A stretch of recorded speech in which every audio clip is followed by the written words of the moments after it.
Hello friends, Bagadwa SB के YouTube channel पर आप सभी का स्वागत है। फ्रेंड्स, यहाँ REET level first, REET level second science से संबंधित एनसीईआरटी और आरबीसी पाठ्यक्रम पर आधारित ऑथेंटिक्स कंटेंट अपलोड कर रहे हैं।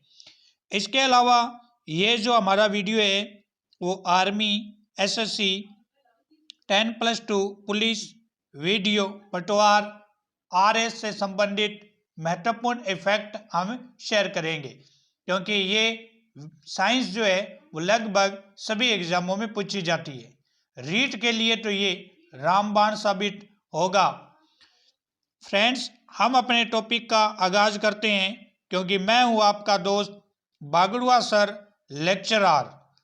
आज हम दोस्त आपके साथ बात करेंगे टिश्यू की। टिश्यू से संबंधित जितने भी साइंस में इफेक्ट है वो मैं आपके साथ शेयर करूंगा।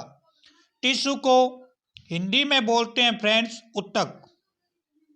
टिश्यू को हिंदी में ऊतक बोलते हैं। कोशिकाओं का समूह जिनकी उत्पत्ति, परिवर्धन व कार्य समान होते हैं ऊतक कहते हैं। तो ऊतक का मीन्स क्या होता है फ्रेंड्स? कोशिकाओं का समूह। कोशिकाओं का समूह जो होता है उसको हम फ्रेंड्स ऊतक के नाम से जानते हैं। और कोशिका मिलकर जो होती है वो किसका निर्माण करती है फ्रेंड्स? अंग का। और अंग मिलकर किसका निर्माण करते हैं? कोशिकाएं किसका? अंग का। अंग मिलकर किसका निर्माण करते हैं? तंत्र का। ये एक स्ट्रक्चर रहती है शरीर के निर्माण को लेके। फ्रेंड्स, उसके आगे आप देख रहे होंगे types of animal and plants tissue, कि जंतु और एनिमल्स जो हैं और पौधे हैं उनमें कौन कौन से टिश्यू पाए जाते हैं वो देखेंगे। तो सबसे पहले हम देखते हैं प्लांट टिश्यू, पादप ऊतक के बारे में। पादप ऊतक, दो प्रकार के ऊतक होते हैं फ्रेंड्स। एक होता है जंतु ऊतक और एक होते हैं पादप ऊतक, animal tissue and plant tissue. सबसे पहले हम बात करते हैं प्लांट टिश्यू की। सबसे पहले प्लांट टिश्यू में आप देख रहे होंगे विभाज्य ऊतक पाए जाते हैं फ्रेंड्स। विभाज्य ऊतक, और विभाज्य ऊतक तीन प्रकार के होते हैं। एक होता है शीर्ष विभाज्य ऊतक, एक होता है अंतर्वेशी विभाज्य ऊतक और एक होता है पार्श्वीय विभाज्य ऊतक। तो सबसे पहले हम फ्रेंड्स देखेंगे विभाज्य ऊतक क्या होता है। विभाज्य ऊतक, पादपों में ये ऊतक सक्रिय वृद्धि वाले क्षेत्रों में पाया जाता है। पादपों में ये पाया जाता है कहाँ फ्रेंड्स? जहां पर सक्रिय वृद्धि, पादप का अगर भाग देखेंगे तो जहां से पादप की सक्रिय एक्टिव रूप से वो ग्रो कर सकता है, वृद्धि कर सकता है, वहां ये विभाज्य ऊतक पाए जाते हैं। नाम से ही पता चल रहा है विभाज्य, जिनमें विभाजन संभव हो। विभाज्य ऊतक ऐसे जीवित कोशिकाओं का समूह होता है जिनमें विभेदन पूर्ण नहीं होता। ऐसे टिश्यू, जीवित कोशिकाओं का समूह जिनमें विभेदन पूर्ण नहीं होता, उनमें ये ऊतक पाया जाता है, विभेदन पूर्ण नहीं हो। इसके अलावा आप देख सकते हैं कि कोशिका विभाजन क्षमता से युक्त हो, नाम से ही पता चल रहा है। और नई कोशिकाएं क्या करती है? बनाती है। इनकी कोशिकाएं गोलाकार, अंडाकार होती है। विभाज्य ऊतक के अंदर जो कोशिकाएं होती है फ्रेंड्स वो कैसी होती है? गोलाकार और अंडाकार। और कोशिकाओं के मध्य अंतराकोशीय स्थान नहीं पाए जाते हैं। इस ऊतक की कोशिकाएं इस ऊतक की में जो कोशिकाएं हैं वो, और कोशिका का जो जीव द्रव्य है वो गाढ़ा व केंद्रक से क्या होता है? बड़ा होता है। और कोशिका भित्ति पतली होती है। कोशिका भित्ति यहाँ क्या होती है फ्रेंड्स? पतली होती है। जीव द्रव्य इसका क्या होता है फ्रेंड्स? गाढ़ा होता है। तो इस तरह से हम कहते हैं ये विभाज्य ऊतक होते हैं जिनमें विभेदन पूर्ण नहीं होता, सक्रिय वृद्धि वाले क्षेत्र में पाए जाते हैं। इनकी कोशिकाएं गोलाकार या अंडाकार होती है। कोशिका भित्ति जो होती है पतली, और यहाँ पर जो जीव द्रव्य पाया जाता है फ्रेंड्स वो किस प्रकार का होता है? केंद्रक से बड़ा होता है और गाढ़े आकार का होता है। अब देखते हैं हम विभाज्य ऊतक कितने टाइप्स हैं। तो विभाज्य ऊतक के तीन टाइप्स होते हैं फ्रेंड्स, शीर्ष विभाज्य ऊतक, अंतर्वेशीय विभाज्य ऊतक और पार्श्वीय विभाज्य ऊतक। शीर्ष विभाज्य ऊतक क्या होते हैं फ्रेंड्स? ये स्तंभ व मूल के शीर्ष भाग में पाए जाते हैं और इस ऊतक के फलस्वरूप पादप की लंबाई में क्या होती है? वृद्धि। तो पादप में लंबाई के लिए कौन सा ऊतक उपयोग किया जाता है? शीर्ष ऊतक का यूज किया जाता है। दूसरा है अंतर्वेशीय विभाज्य ऊतक। ये क्या काम करता है? ये ऊतक घास व अन्य बीजपत्री पादपों में होता है। जहां पर घास या फिर बीजपत्री जो पादप होते हैं उनमें ये ऊतक पाया जाता है, अंतर्वेशीय ऊतक। ये वास्तव में शीर्ष विभाज्य ऊतक का ही भाग होता है, परंतु स्थायी ऊतकों के बीच में आ जाने के कारण ये शीर्ष विभाज्य ऊतक से क्या हो जाता है फ्रेंड्स? अलग हो जाता है, क्योंकि ये विभाज्य ऊतक का ही भाग है लेकिन बीच में स्थायी ऊतक आ जाते हैं। इसके कारण इसके क्या हो जाते हैं? दो भाग हो जाते हैं और एक भाग के रूप में हम किसको जानते हैं? अंतर्वेशीय विभाज्य ऊतक, जो घास या बीजपत्री पादपों में होता है। नेक्स्ट है पार्श्वीय ऊतक। यह ऊतक स्तंभ व जड़ के पार्श्व भाग में होता है। जब आप पौधे की स्ट्रक्चर देखते हैं तो सबसे नीचे वाली जो जड़ वाला भाग है जो स्तंभ के साथ जुड़ा रहता है, वहां पर यह ऊतक पाया जाता है पार्श्वीय, और ये जड़ की मोटाई के लिए उत्तरदायी है। कौन सा? पार्श्वीय ऊतक जड़ की मोटाई की वृद्धि के लिए उत्तरदायी है। तो ये तीन ऊतक है फ्रेंड्स, विभाज्य ऊतक अलग अलग। उसके बाद स्क्रीन पे आप देख रहे होंगे, आपके पास है परमानेंट टिश्यू, स्थायी ऊतक। स्थायी ऊतक जो होते हैं फ्रेंड्स दो प्रकार के होते हैं, एक होता है सरल ऊतक और एक होते हैं जटिल ऊतक। तो एक एक के बारे में चर्चा करेंगे। परमानेंट ऊतक दो प्रकार के हैं, एक सरल ऊतक और एक जटिल ऊतक। सरल जो ऊतक होते हैं फ्रेंड्स वो तीन प्रकार के होते हैं, एक मृदुतक ऊतक होता है, एक स्थूलोत्तक होता है और एक दृढ़ ऊतक होता है। तीन प्रकार के सरल ऊतक होते हैं, एक मृदुतक, एक स्थूलोत्तक और एक दृढ़ ऊतक। तो सबसे पहले हम बात करते हैं मृदुतक ऊतक की। मृदुतक की अगर बात करें फ्रेंड्स तो ये कोशिकाओं में समवयस्कीय व गोलाकार आकार में पाया जाता है।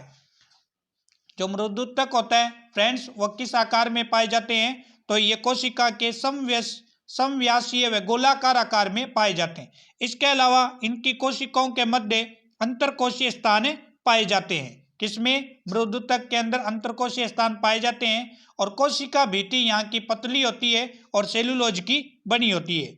कोशिका भित्ति जो है वो पतली होती है और किसकी बनी होती है फ्रेंड्स? सेलुलोज की बनी होती है। इसके अलावा यहाँ पर हरित लवक पाए जाते हैं जो प्रकाश संश्लेषण का क्या करते हैं? कार्य करते हैं। फ्रेंड्स अगर हम देखें मृदुतक का कार्य क्या है तो ये खाद्य संग्रहण का कार्य भी करता है और इसके अलावा हरित लवक होने के कारण ये प्रकाश संश्लेषण का काम करता है। नेक्स्ट है स्थूलोत्तक। दूसरा जो भाग है सरल ऊतक का वो है स्थूलोत्तक। ये स्थूलोत्तक क्या करता है फ्रेंड्स? ये इस ऊतक की कोशिकाएं गोलाकार भी होती है, अंडाकार भी होती है और बहुभुजाकार भी होती है। स्थूलोत्तक की कोशिकाएं कैसी होती है?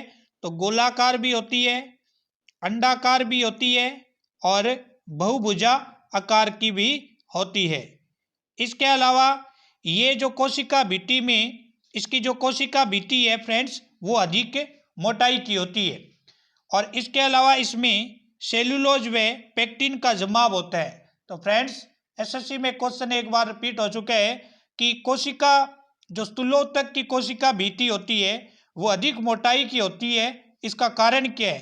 क्योंकि इसके अंदर सेलुलोज व पेक्टिन का जमाव अधिक होने के कारण इसकी जो कोशिका भित्ति है वो अधिक मोटी होती है। कार्य क्या है ये स्थूलोत्तक? ये फ्रेंड्स पादप को लचक में दृढ़ता प्रदान करता है, तो ये इसका एक कार्य भी है। इसके अलावा फ्रेंड्स देखते हैं तीसरा दृढ़ोत्तक।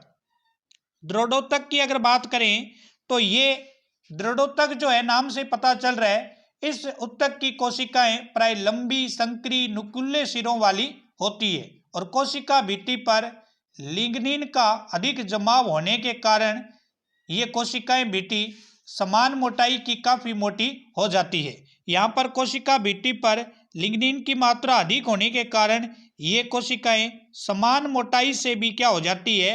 अधिक आकार की हो जाती है। किसके कारण? लिग्निन के कारण। इसके अलावा इसमें दृढ़ोतक में कठोर भाग होता है और ये पौधों को यांत्रिक सामर्थ्य प्रदान करता है। तो इस तरह से फ्रेंड्स हमने परमानेंट जो टिश्यू थे उसके दो भाग थे, सरल उत्तक और जटिल उत्तक। एक हमने देखा सरल उत्तक। सरल उत्तक के तीन भाग हमने पढ़े, एक था मृदुत्तक, एक था स्थूलोत्तक और एक था दृढ़ोत्तक। अब फ्रेंड्स हम बात करते हैं कॉम्प्लेक्स टिश्यू की, जटिल उत्तक की।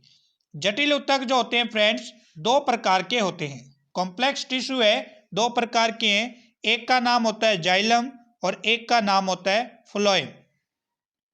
फ्रेंड्स एक का काम होता है जल का और एक का काम होता है भोजन का। जाइलम के नाम से पता चल रहा है ये जल का कार्य करता है और फ्लोएम जो होता है वो भोजन के संग्रह का कार्य करता है। तो अब हम फ्रेंड्स देखते हैं जाइलम के अंदर ये जल का काम करने के लिए चार प्रकार के इसके भाग होते हैं। एक होता है वाहिनिकाएं, एक होती है वाहिकाएं, ये एक होता है जाइलम तंतु और एक होता है जाइलम मृदुतक। ये चार जो जाइलम के भाग होते हैं ये जैसे ही जड़ें पृथ्वी से जल का संग्रहण करती है तो ये चारों वाहिकाएं, वाहिनिकाएं, जाइलम तंतु और जाइलम मृदुतक अलग अलग इन जल को यहाँ से तने के माध्यम से पौधे के प्रत्येक भाग तक पहुंचाती है। पत्तियों तक इसको पहुंचाने का काम किसका है? जाइलम का है, जो इसके चार अलग अलग भाग होते हैं और अलग अलग काम करते हैं। फ्रेंड्स यहाँ से एक बार क्वेश्चन पूछा गया था कि जाइलम जो है उसके चार अलग अलग भाग होते हैं, वाहिनिकाएं, वाहिकाएं, जाइलम तंतु और जाइलम मृदुतक। इसमें से ऐसी कौन सी संरचनाएं हैं जो जीवित है? बाकी सभी संरचना जो है मृत संरचना में पाई जाती है, एक संरचना ही जीवित है, वो है जाइलम मृदुतक। इन चारों में से ये जो है ये जीवित संरचना के रूप में होती है, जीवित संरचना। शेष सभी संरचना कैसी है फ्रेंड्स? मृत संरचना में आता है। तो इस क्वेश्चन को भी आप ध्यान रखेंगे। दूसरा है फ्रेंड्स हमारे पास फ्लोएम उत्तक। फ्लोएम उत्तक का काम क्या होता है फ्रेंड्स? ये जैसे ही प्रकाश संश्लेषण होता है हरितलवक के द्वारा, सूर्य की पराबैंगनी किरणों के द्वारा प्रकाश संश्लेषण की क्रिया होती है। उस प्रकाश संश्लेषण की क्रिया के समय पत्तियां जो भोजन बनाती है उस भोजन को जड़ों तक पहुंचाने का काम किसका होता है? फ्लोएम का। और फ्लोएम के भी कितने भाग होते हैं फ्रेंड्स? चार। चालनी नलिकाएं, सहकोशिकाएं, फ्लोएम रेशे और फ्लोएम मृदुतक। इसके भी कितने भाग होते हैं? चार भाग होते हैं फ्रेंड्स। इसके अंदर चालनी नलिका जो होती है कोमल भित्ति व बड़ी कोशिका वाली जीवित संरचना है। इसके अंदर जीवित संरचना की बात करें तो कौन सी जीवित संरचना है? चालनी नलिका जो है फ्रेंड्स कैसी है? जीवित संरचना है।